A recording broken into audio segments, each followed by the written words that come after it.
तो आदाब, नमस्कार, गुड इवनिंग, सत श्री अकाल। एक बार फिर आप तमाम लोगों का स्वागत है आज संडे और आज दिन फॉलो अप का। फॉलो अप में उन पुराने कहानियों का, पुराने केसेस का क्या हुआ। इत्तेफाक से 2 दिन पहले पुणे की एक अदालत से एक फैसला आया। बहुत सारे लोगों ने, क्राइम तक फैमिली मेंबर ने कहानी की फरमाइश भी की थी। नरेंद्र दाभोलकर मर्डर केस,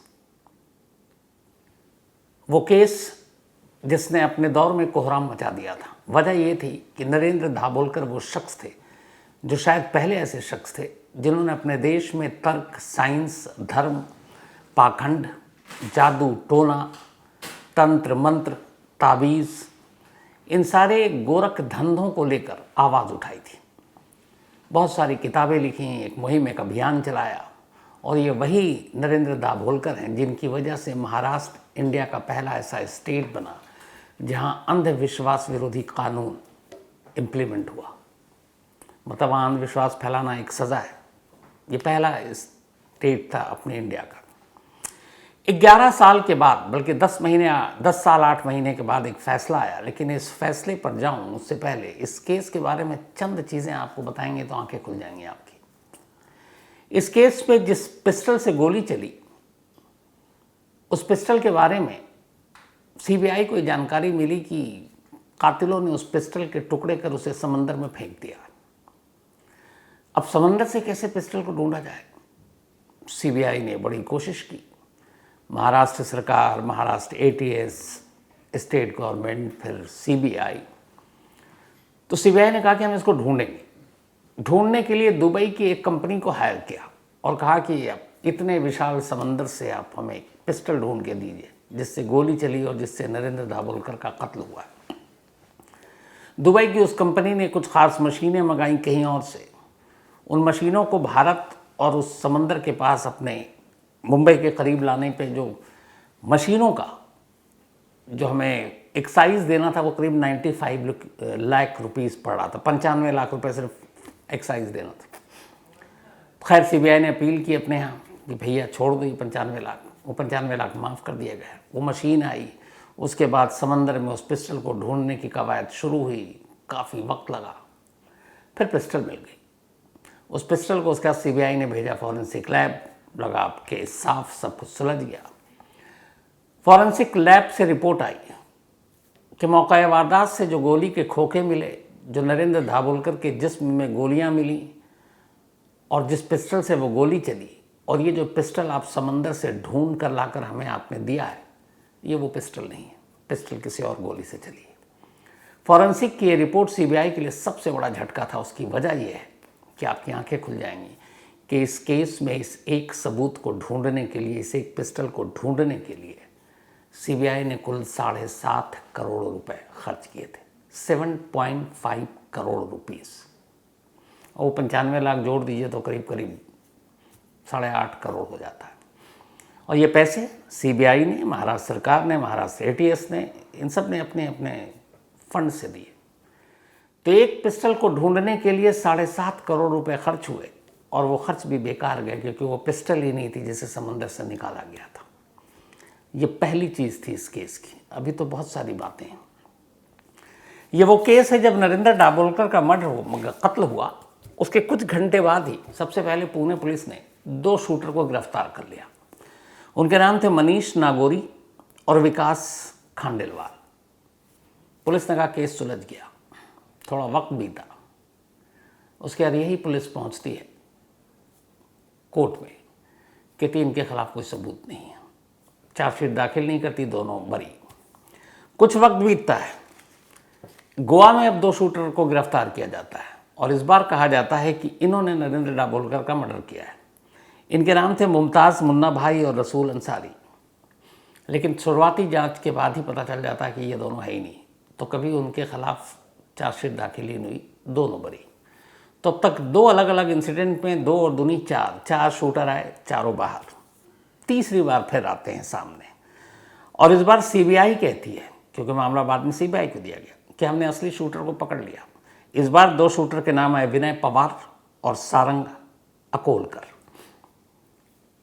कुछ दिनों के बाद सीबीआई फिर कहती है कि हमसे गलती हो गई, ये दोनों तो थे ही नहीं, असली शूटर तो कोई और है। वो फिर 2 को लेकर आते हैं कोर्ट में, और जो इस बार लाते हैं उनमें से एक का नाम था सचिन अंदुरे और दूसरे का शरद कालेस्कर। और ये 8वें दोनों थे, 7वें और 8वें शूटर, जिनके सीबीआई के पेश करने के बाद अदालत ने जब फैसला सुनाया तो इन्हीं 2 शूटरों को सज़ा दी, उम्र कैद की सज़ा, नरेंद्र दाभोलकर मर्डर केस में। लेकिन जो बाकी 3 थे, मास्टरमाइंड के तौर पर सीबीआई ने जिसको चार्जशीट किया था, सब बरी। अब आप सोचिए कि एक कत्ल होता है, एक शूटर को सुपारी दी जाती है, वो जाकर कत्ल करता है। अदालत ने कहा ये दोनों कातिल हैं, गोली चलाई, नरेंद्र साहब को गोली मारी, गुड। जो पीछे वाले थे वो कहाँ हैं? बाकी सबको बरी कर दिया। तो अब सवाल ये है कि इन दोनों ने जो गोली चलाई, ट्रिगर पर उंगली तो इनका था, इशारा किसने दिया? 11 साल के बाद इस केस का फैसला आया है और असली मास्टरमाइंड, असली साजिशकर्ता अब भी पर्दे के पीछे है। और ये तब जब जिस तरीके से अलग अलग 8 शूटर को इसमें लाया गया कि पहले 2 इन्होंने किया, फिर 2 इन्होंने किया, फिर 2 इन्होंने किया, उसी तरीके से इस केस का भी कुछ अंजाम था। पहले पुणे पुलिस ने इसकी जांच की, पुणे पुलिस से कुछ हुआ नहीं तो फिर महाराष्ट्र एटीएस को जांच सौंप दी गई। राकेश मारिया, एक्स मुंबई के पुलिस कमिश्नर, उनकी अंडर में, उनसे भी कुछ नहीं हुआ तो फिर सीबीआई को जांच सौंप दी गई। सीबीआई ने एक चार्जशीट दाखिल की, उसमें अपने ही शूटर को वापस लिया, फिर 2 नए शूटर लाए और उस सीबीआई के केस पर अब फैसला आया। लेकिन मास्टरमाइंड कौन, पता नहीं। तो आप सोचिए कितने शूटर, कितनी चार्जशीट, कितनी एजेंसियां, सब ने जांच कर ली, लेकिन असली कातिल कौन था नरेंद्र दाभोलकर का? इस सवाल का जवाब आज 11 साल बाद भी नहीं मिला है। अब पूरी कहानी पर आते हैं। ये तो आपको बानगी बताई। नरेंद्र दाभोलकर वो शख्स थे जो अपने देश में अंधविश्वास, जादू टोना, तंत्र मंत्र, इन सारी चीज़ों के लेकर खिलाफ थे और मुहिम चलाते थे। और उसकी वजह ये थी कि उनका मानना था कि इससे सबसे ज़्यादा गरीबों को नुकसान होता है। उन्हें कुछ पता नहीं होता, जब वो तकलीफ़ में होते हैं और उन्हें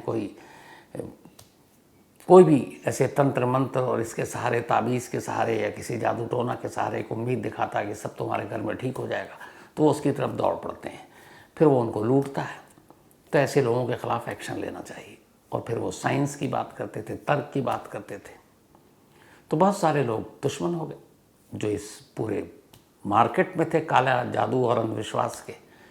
तो बहुत सारे ऐसे दुश्मन पैदा हो गए नरेंद्र दाभोलकर के, और वो लगातार एक मुहिम चला रहे थे। और उस मुहिम का असर था कि महाराष्ट्र में यह कानून बना, ये उन्हीं की कोशिश थी। तो ये सारी चीज़ें चल रही थी। उनका कहना था कि ये तंत्र मंत्र, अंधविश्वास, ये तावीज़, ये जादू टोना, ये सब बेकार है और ये गरीबों को बहुत नुकसान पहुंचा रहा है। तो इस पर कानून है, इसको जुर्म साबित करना चाहिए। तो वो अपना लगे रहते थे, बहुत सारे दुश्मन पैदा होते गए। 20 अगस्त 2013 को पुणे में सुबह करीब 7:30 बजे का वक्त था। वो हमेशा मॉर्निंग वॉक के लिए जाया करते थे। वो सुबह सुबह मॉर्निंग वॉक के लिए निकले, एक पुल पर से गुजर रहे थे। अचानक वहाँ पे पहले से एक मोटरसाइकिल पर 2 लोग मौजूद थे। जैसे ही नरेंद्र जी को देखा, उन्होंने उन पर नज़दीक से गोली चला दी। कुल 5 राउंड फायर किए। एक गोली उनके सर में लगी, 2 सीने में, 2 मिस फायर, और इसके बाद वो दोनों वहाँ से निकल लिए। थोड़ी देर के बाद पुलिस आती है, तफ्तीश करती है। वहाँ 2 चश्मदीद मिले थे, दोनों वहाँ के सफाई कर्मचारी थे जो सफाई कर रहे थे।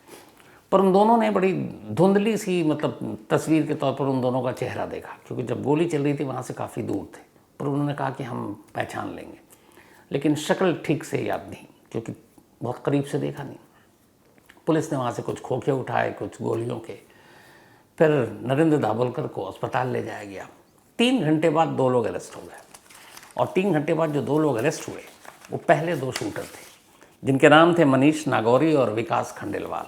अब नरेश और बल्कि नागौरी और विकास को गिरफ्तार करने के बाद पुलिस ने उनके पास से कुछ तमंचे भी बरामद किए। उसके बाद उसको भेज दिया कालीना फॉरेंसिक लैब मुंबई में। वहाँ से कुछ वक्त के बाद रिपोर्ट भी आ गई, और उन्होंने कहा कि हमें ऐसा लगता है कि जो नरेंद्र दाभोलकर को गोली मारी गई है वो इसी पिस्टल से चली है। कंफर्म नहीं है, लेकिन लगता है। अब उनके लिए केस और हो गया। उन्होंने कहा यही दोनों हैं, ऐलान भी हो गया। लेकिन फिर उन्हें कई चीज़ें ऐसी लगीं कि इन दोनों का उस वक्त मौके पे मौजूद न होना, कई ऐसे प्रूफ थे तो इन्होंने चार्जशीट दाखिल नहीं की जो 90 दिन में दाखिल होना चाहिए। जब चार्जशीट दाखिल नहीं हुई, उन्होंने बेल के लिए अप्लाई किया। पुणे पुलिस के पास सबूत नहीं था, उन्हें अपोज नहीं किया, दोनों को जमानत मिल गई। अब इसके बाद नए सिरे से उन्होंने तफ्तीश की। इस तफ्तीश के दौरान सुबह में उस जगह से गुजरने वाले 96 और ऐसे मॉर्निंग वॉकर थे जो सैर कर रहे थे। उन 96 के 96 लोगों से पूछताछ हुई। इसके अलावा पुणे और इन सब के आसपास में जितने भी क्रिमिनल उस वक्त एक्टिव थे उनसे पूछताछ की गई।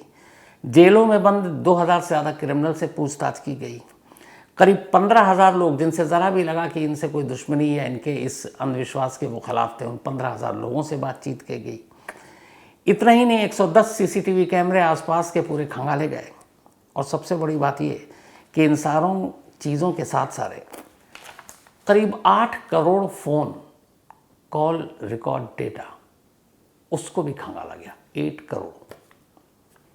कुछ हाथ नहीं आया।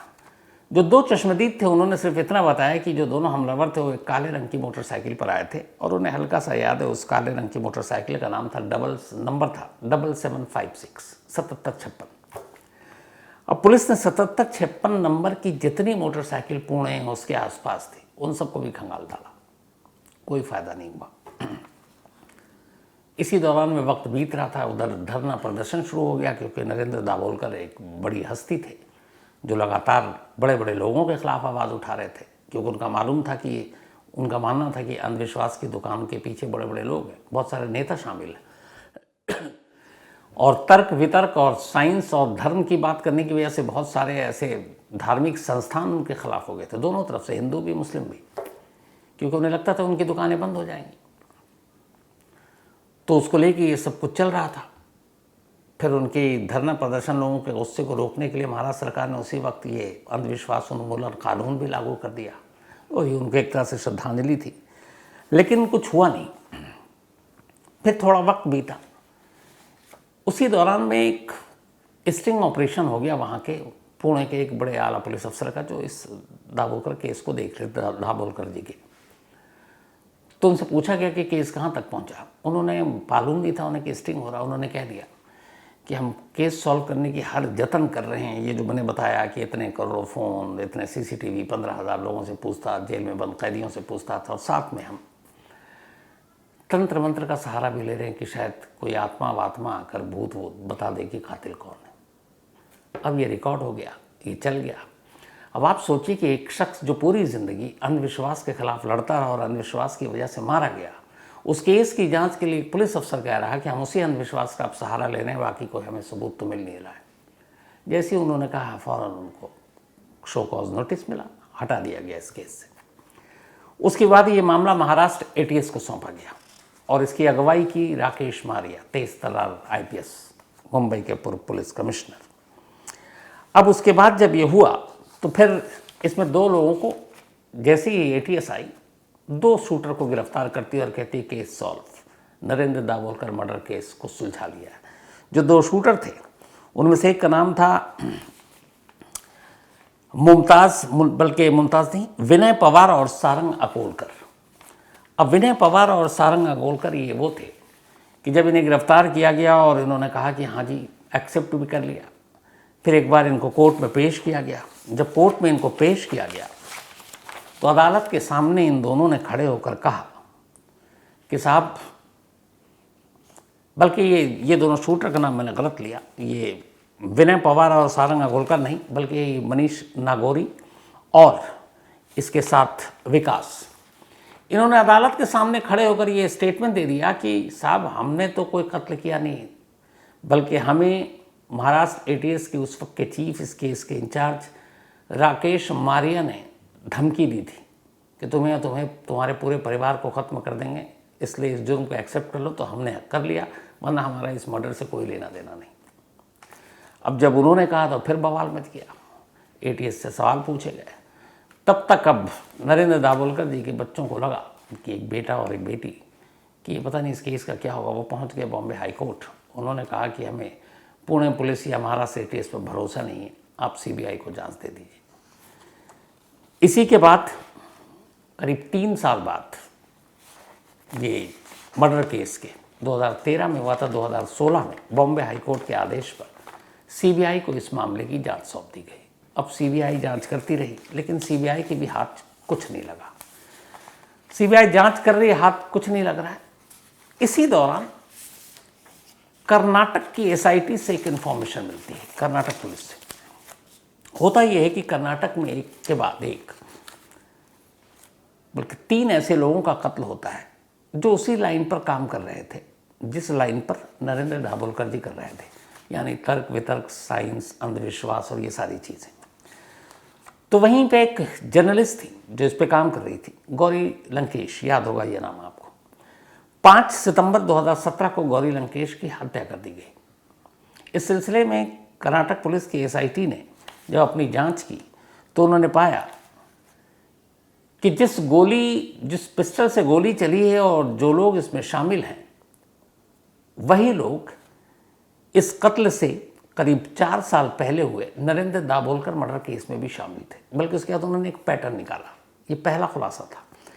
फिर जब और तफ्तीश हुई तो पता चला कि एक सीपीआई के मेंबर थे, कम्युनिस्ट पार्टी ऑफ इंडिया के, और वो भी इसी अंधविश्वास और तर्क वितर्क और धार्मिक संस्थानों के खिलाफ बोल रहे थे, गोविंद पानसर।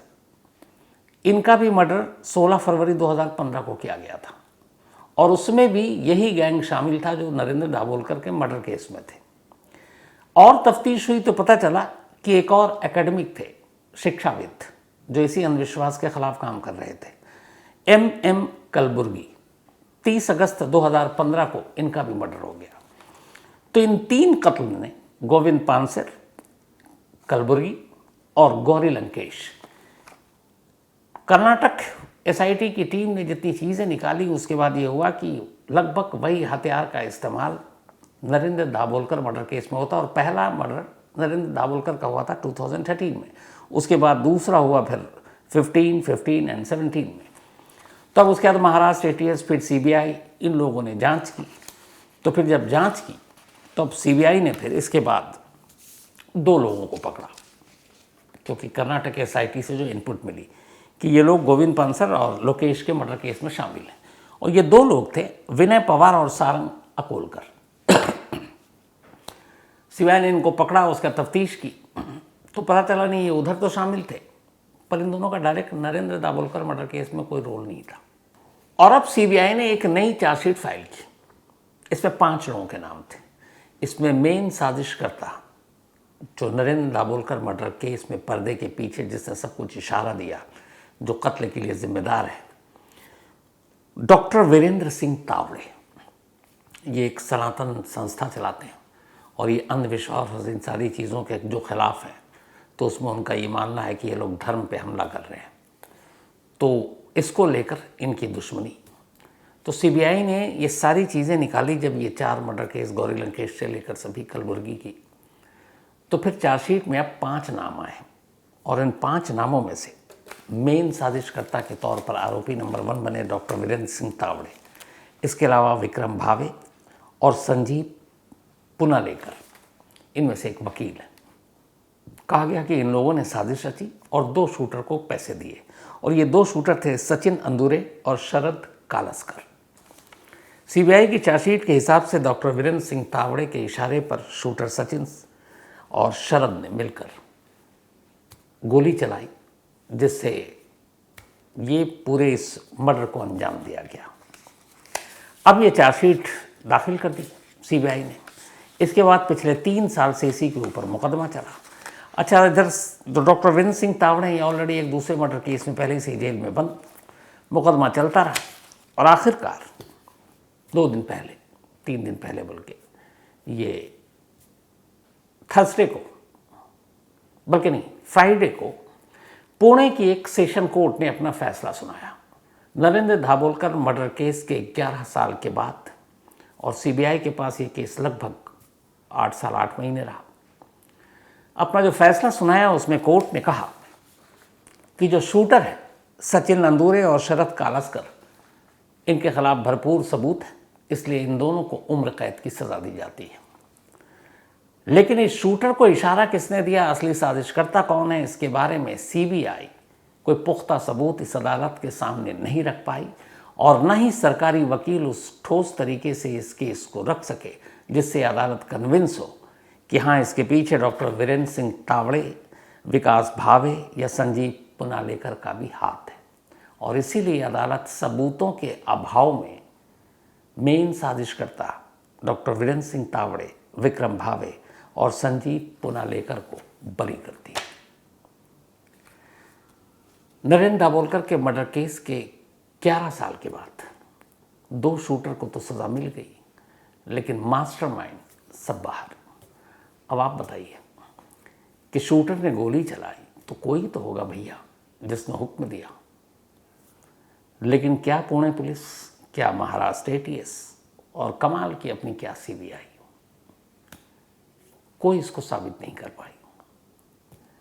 7.5 करोड़ रुपए एक पिस्टल को ढूंढने में CBI ने इसी मुकदमे पे खर्च कर दिया। 7.5 करोड़ रुपए एक बहुत बड़ी रकम होती है, और उस पिस्टल का भी कोई फायदा नहीं हुआ।